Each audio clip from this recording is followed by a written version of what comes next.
my name is Judy Scheidler, and I'd like to welcome you back to At Home in Bethel Park. Today we're going to be continuing our Realtor panel discussion on buyer agency. And I'd like to take this opportunity to introduce to you again our guests. At the far end, Tracy Janoff with Prudential Preferred Realty, Darlene Kruth with Northwood Real Estate, Casey Kruzel with Caldwell Banker, and Roxanne Augustinella with Keller Williams. Thank you, ladies, for coming back, or should I say staying? We left off our last part of this discussion on a buyer's wants, needs, and wishes. One thing that always comes up when we're dealing with buyers is community and schools.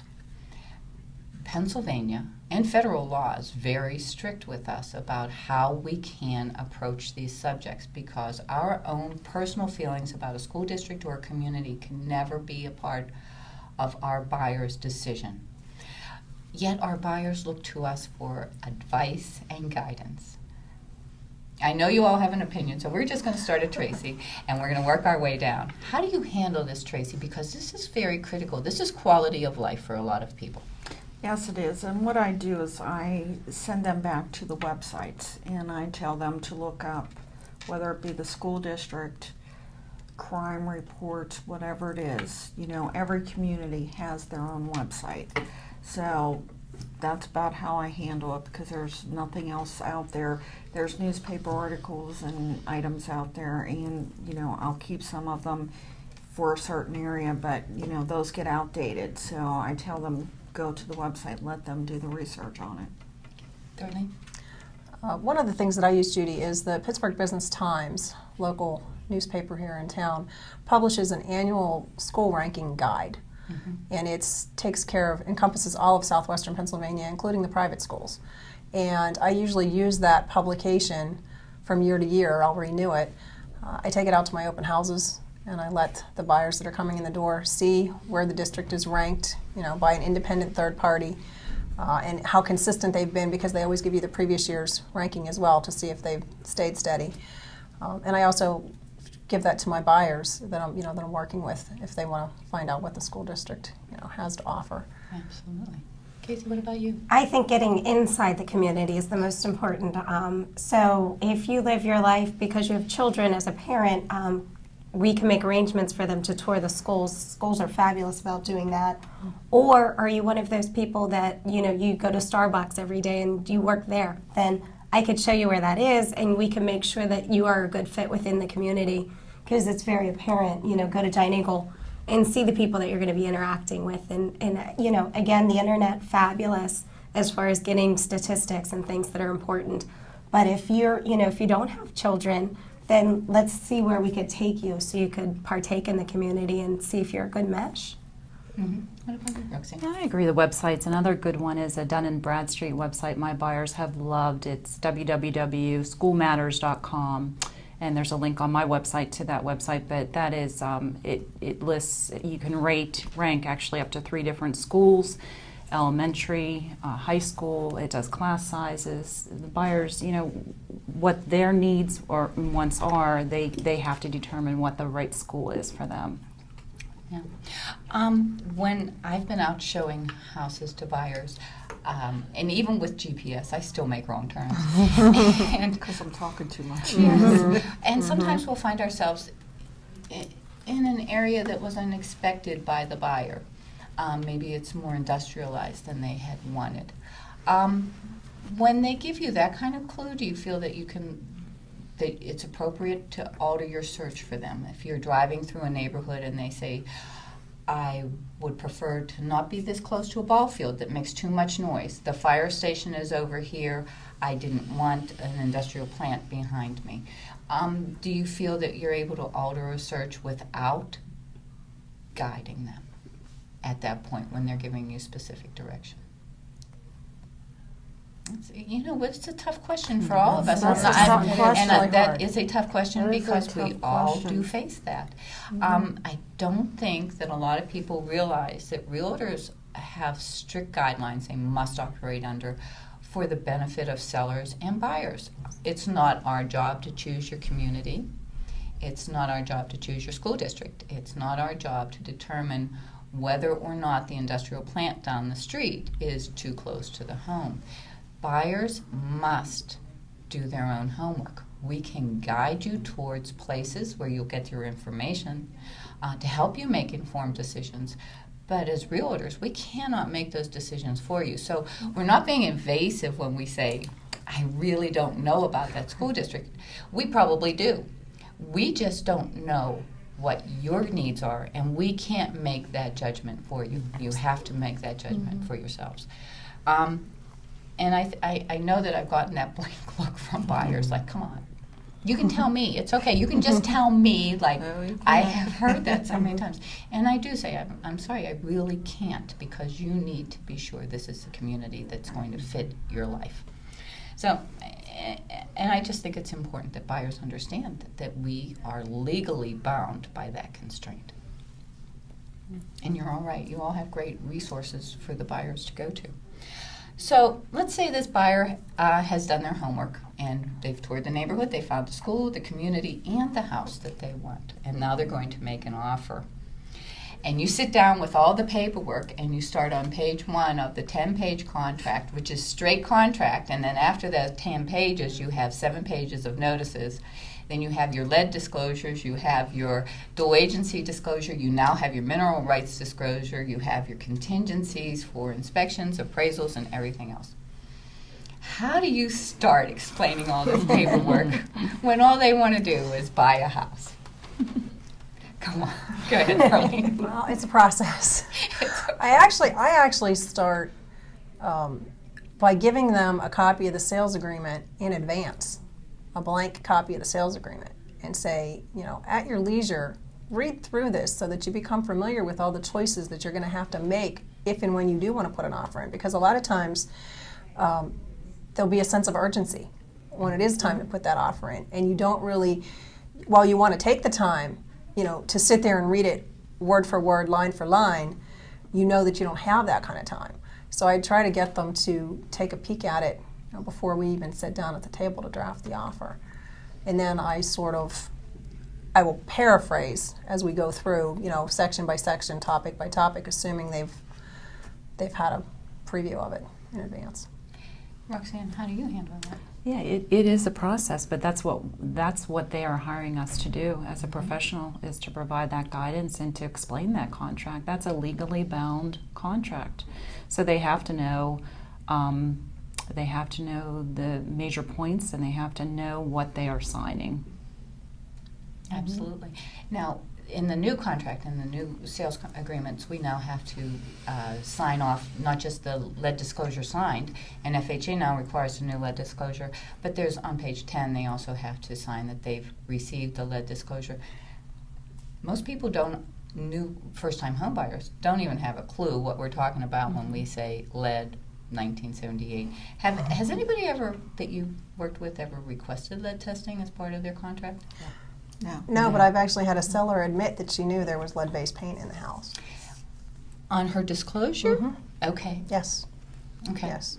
I've had sellers that have had it tested. Relo companies a lot of the times require that the seller have the test done. That's recently I ran into that in a few instances. But the EPA has great booklets on everything: mold, lead-based paint, radon. It's very easy to understand, and I know we all utilize all those booklets to help them understand. And you'll give out, I think everybody has to actually give out the lead booklet now. Right. It's included in all of them. And what I will do too is I will give that out to them along with the contract in the beginning, so that they can look at them. And then, you know, as we're looking for their dream home, we can sit down, you know, do you have any questions? You know, so that we won't make this a 3-hour process now when we're sitting down. It'll be an hour and a half.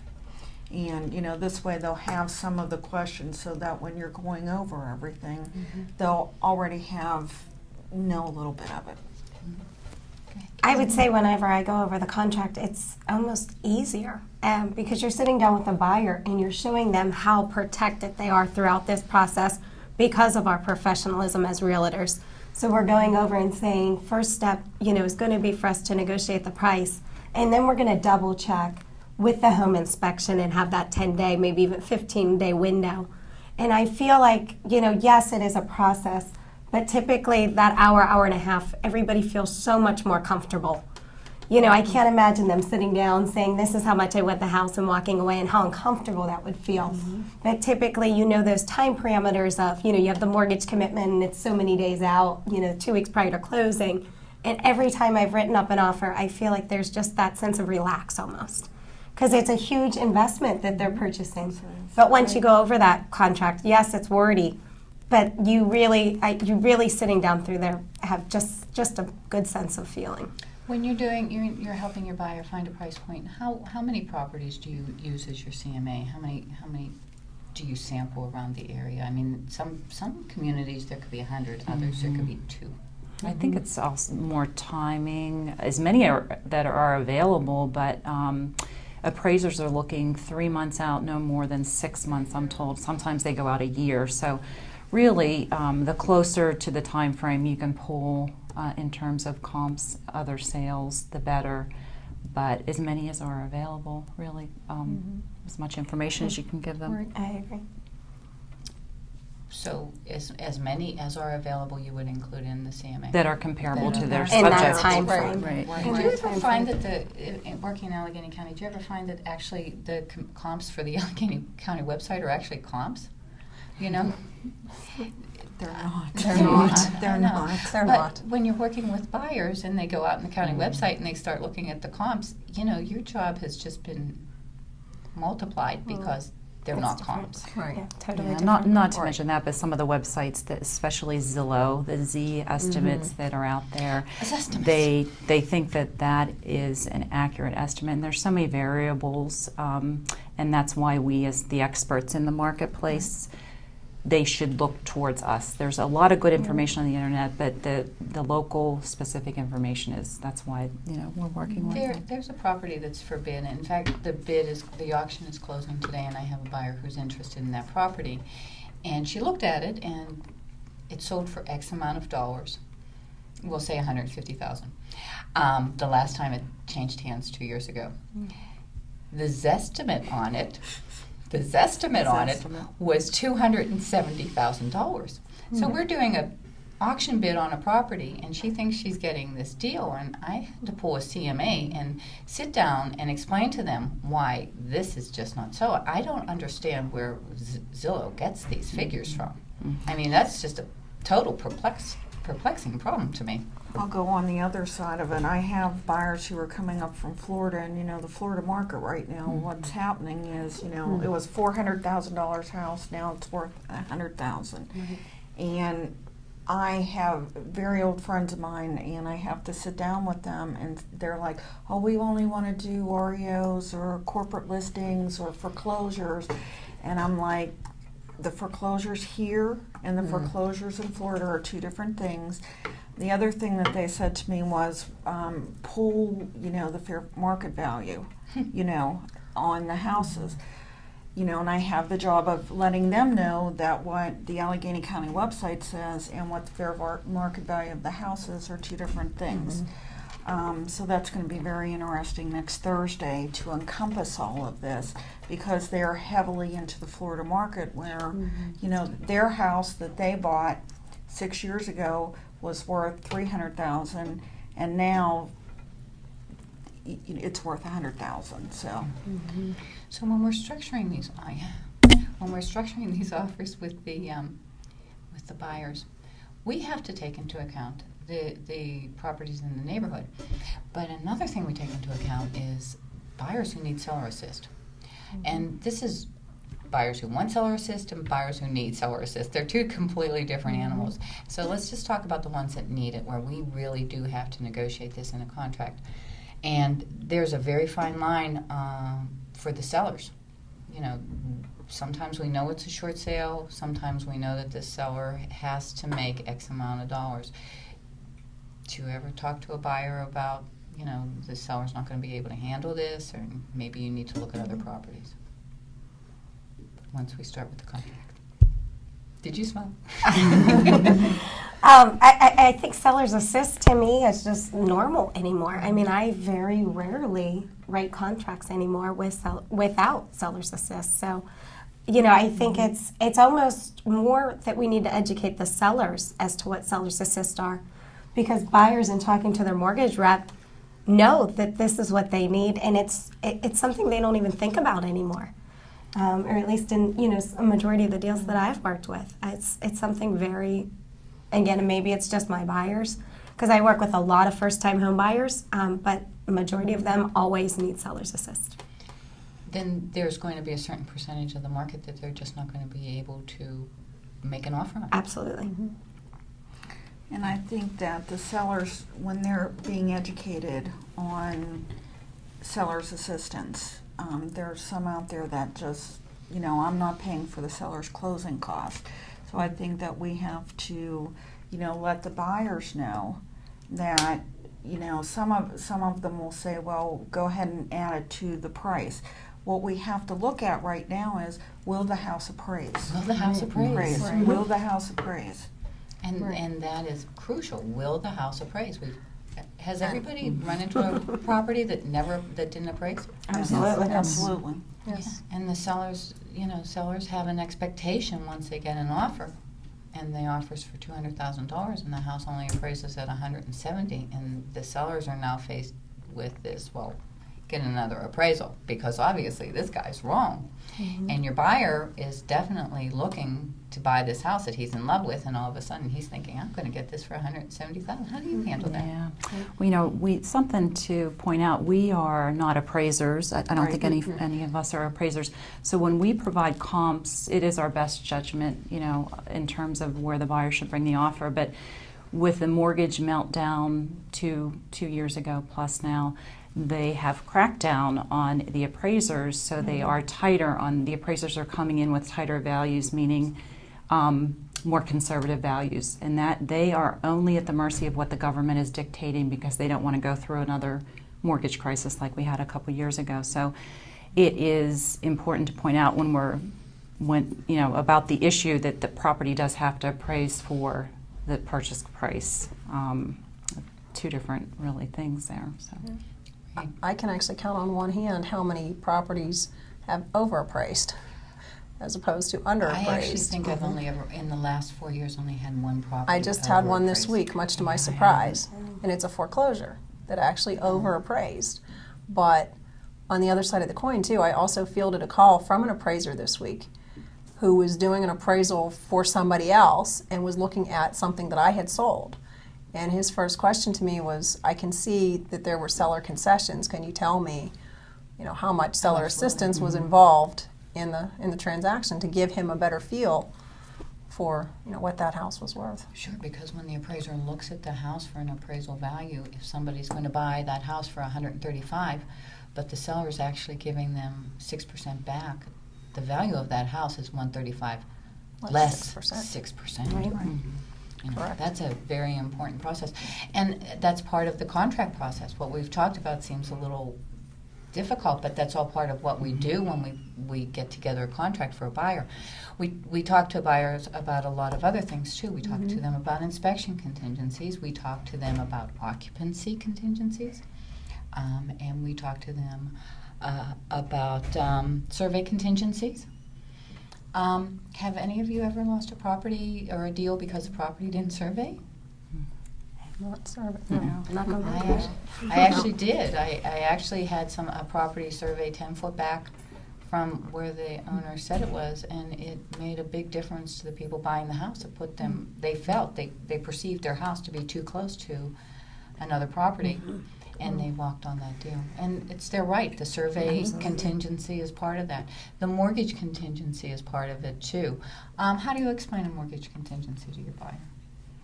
I let my buyers know that your mortgage contingency, a lot of people feel that their pre-approval is their right, that they're approved. I try and explain to them from the day you do a mortgage application, please don't go out and buy any big items. Please don't go out and make any big purchases. Don't put in a lot of money into your account, because you're going to have to write everything out. So I tell them just kind of hold. I know you want to go out and buy that refrigerator or that stove or whatever. Don't do it. And I tell them you're going to go through a week of you've got to get everything out of there, and then you're going to go into a holding pattern for a while the mortgage company's checking everything. And then at the end, what happens is they want to pull your bank account, make sure you still have that job and everything. So I tell them don't make any big moves right in the until you get that mortgage. Yeah, they always say, new house, new car, new baby. So Yes. don't change Don't your do life anything. until you move in. Right. And that's for a good reason, because your pre-approval is based on your economic snapshot at that point in time.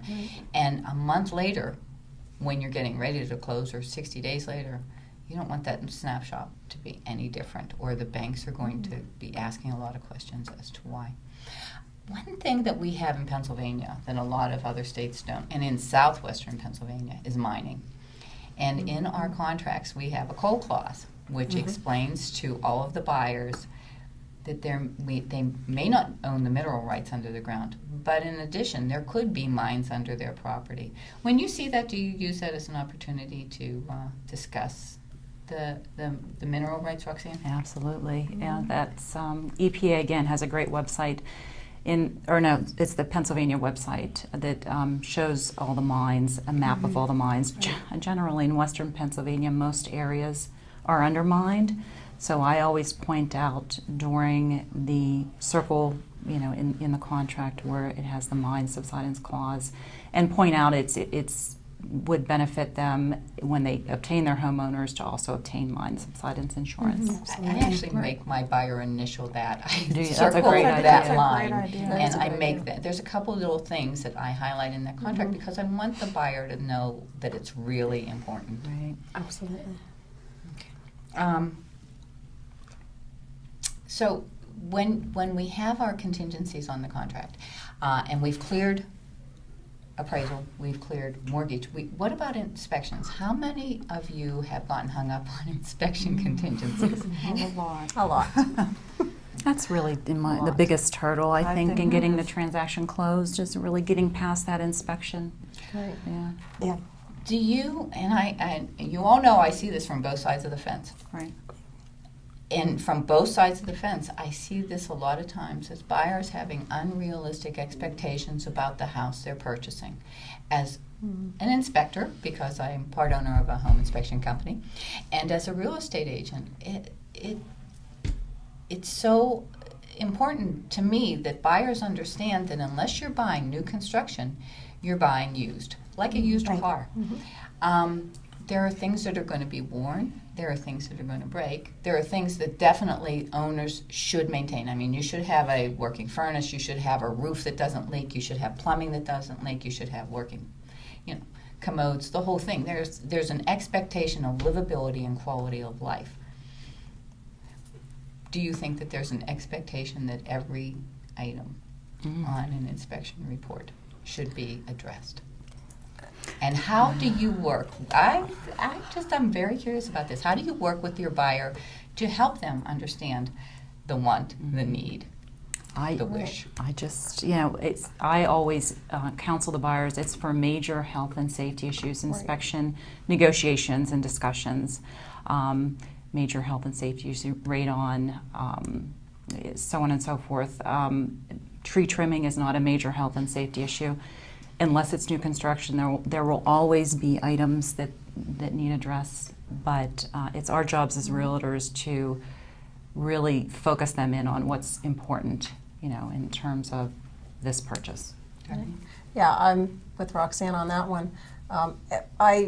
Some of the inspections that I see, or the majority of them, will cite grading of the landscape, just for the purpose of keeping the water away from the house. And I try to explain to my buyer, that's in every inspection report. It's not unique to this house, but it's not something that the seller's probably going to rectify or remedy prior to closing in most cases. Unless there's water in the basement, you're absolutely right. Right. But on the other hand, I have an inspection this week that has 8 different situations with electrical, starting with the fact that there's a fuse box in there as opposed to a circuit breaker box.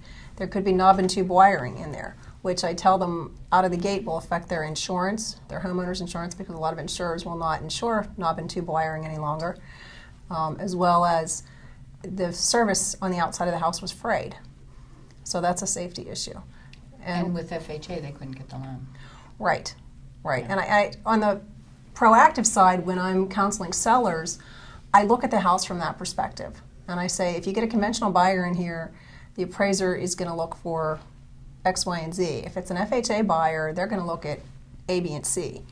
And you need to be aware of those situations, you know, to maybe get the seller to proactively do some work ahead of time before that buyer comes in with their inspector and starts citing all the issues.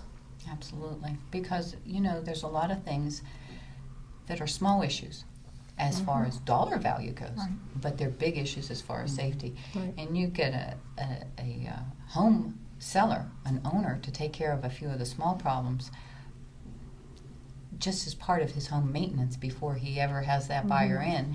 And your buyer is going to see a completely different picture on the home inspection report. I have actually had some sellers proactively get home inspections themselves. Oh, yeah.